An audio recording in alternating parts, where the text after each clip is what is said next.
নমস্কার বন্ধুরা, স্বাগতম আপনাদের সোনার কথা চ্যানেলে। আপনি যদি বাড়িতে সোনা রাখেন তাহলে এই ভিডিওটা খুব মন দিয়ে শুনুন, কারণ অনেকেই হঠাৎ করে ইনকাম ট্যাক্স নোটিশ পেয়ে ভয় পেয়ে যান আর সেইখানেই সবচেয়ে বড় ভুলটা করে বসে। প্রথমেই মনে রাখবেন, নোটিশ মানে কি আপনি অপরাধী?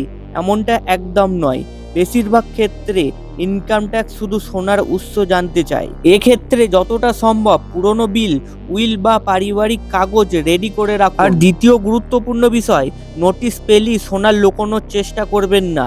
সেটাই সবচেয়ে বড় ভুল, কারণ এক্ষেত্রে সন্দেহ আরও বাড়ে আর সমস্যা বড় হয়ে যায়। তৃতীয় কথা, ভুল তথ্য দেওয়া বা আন্দাজে উত্তর দেওয়া একদমই উচিত না।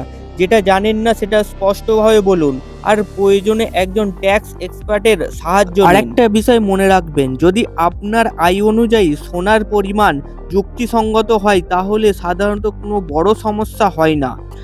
আইন অনুযায়ী চললে ভয় পাওয়ার কিছু নেই। সমস্যা হয় তখন যখনই হিসেব আর বাস্তবের মধ্যে মিল থাকে না। পরের ভিডিওতে আমি বলবো কিভাবে বৈধভাবে সোনা কিনলে কখনো ইনকাম ট্যাক্সের নোটিশ আসবে না। আজকে এই পর্যন্তই। এই ভিডিওটা যদি আপনার কাজে লাগে লাইক দিন, আর এমন দরকারি তথ্য পেতে চ্যানেলটিকে সাবস্ক্রাইব করে রাখুন।